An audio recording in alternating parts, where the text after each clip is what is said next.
जय हिंद। स्वागत है आप सभी का अपने YouTube चैनल पर। इस वीडियो में बात करने वाले हैं बीपीएससी टीआरई 3.0 री एग्ज़ाम। आपको यह तो पता लग गया कि सीटें बढ़ने वाली हैं, बैकलॉग की सीटें, लेकिन किस वर्ग में कितनी सीटें बढ़ेंगी इस वीडियो में आपको प्रमाण के साथ बताऊंगा। आपको वह साक्ष्य भी दिखाऊंगा कि किस वर्ग में कितनी, चाहे प्राइमरी हो, 6 to 8 हो, 9 10th हो, 11 12th हो, और कैसे ये जो 27,774 सीटें 1,15,000 से अधिक होने वाली हैं, इसका मैं आपको प्रमाण दिखाऊंगा। वीडियो को पूरा देखिएगा।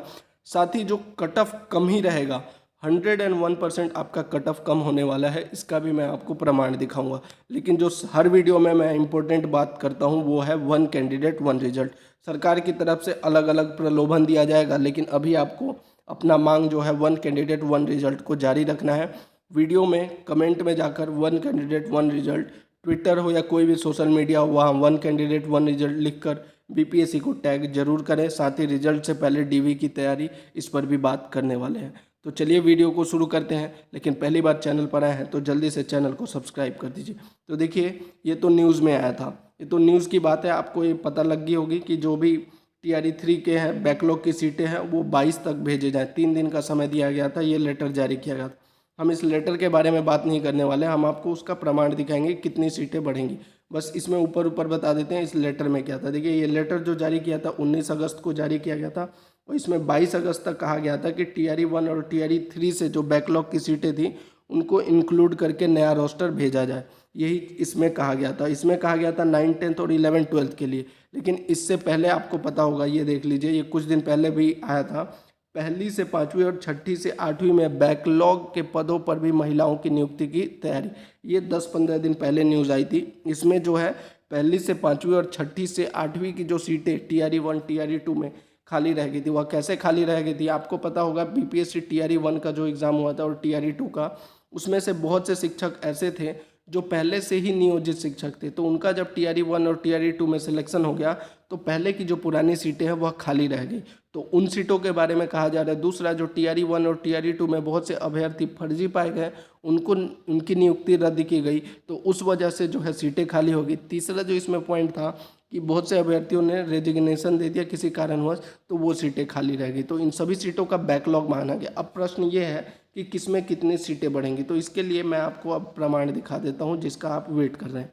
सबसे पहले ये न्यूज़ देखिए, इसी से आपको पता लगेगा किसमें कितनी सीटें आपकी बचने वाली हैं, कितनी बढ़ने वाली है।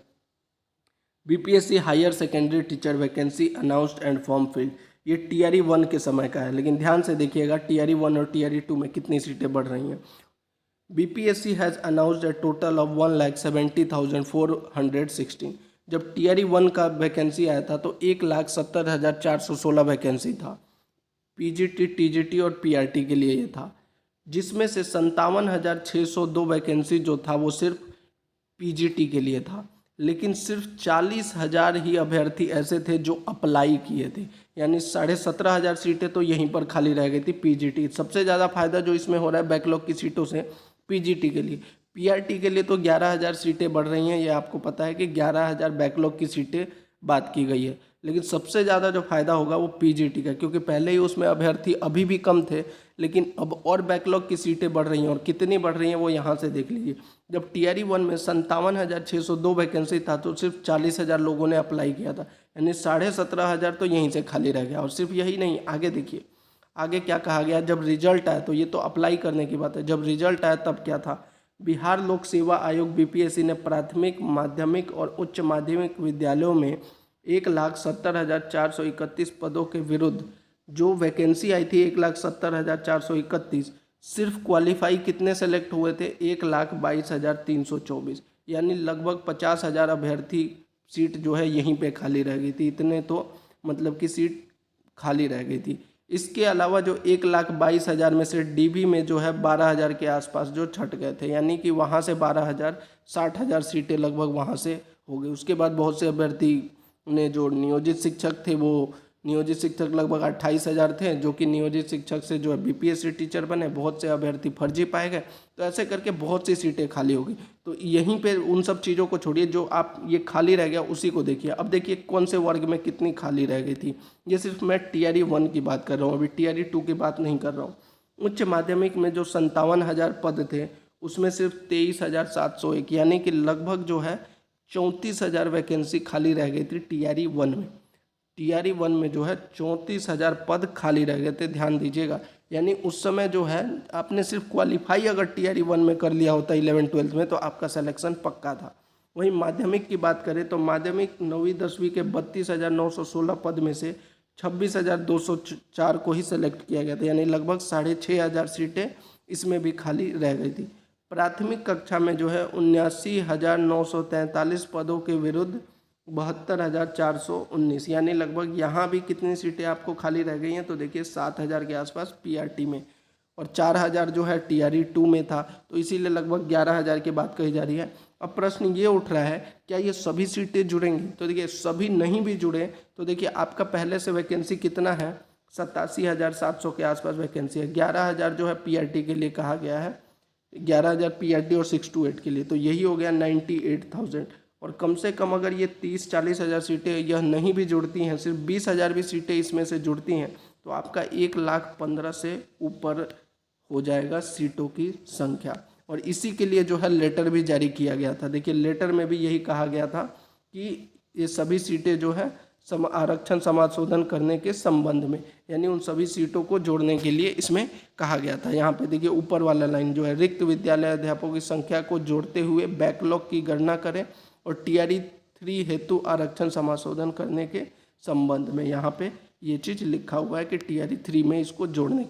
तो आपकी सीटें जो हैं कहीं ना कहीं 1,15,000, इसमें पीआरटी, टीजीटी और पीजीटी सभी को फायदा होने वाला है। अब बात करते हैं जो कट ऑफ पर इसका असर पड़ेगा। तो ये जो कट ऑफ है ये टीआरई 1 का कट ऑफ है। टीआरई 1 के समय देखिए इसका जब सीटें ज़्यादा रहेंगी और लोग कम रहेंगे तो कट ऑफ यही जाने वाला है। अब ये जो कट ऑफ है 9-10th का है। सबसे ज़्यादा जो मांगे चल रही है मैथ्स का कट ऑफ ज़्यादा जाता है। देखिए मैथ्स का कट ऑफ इसमें देख रहे यहाँ पे है 72 गया था, अभी जो 90+ की बात कर रहे हैं, और फीमेल का तो 51 पे हो गया था।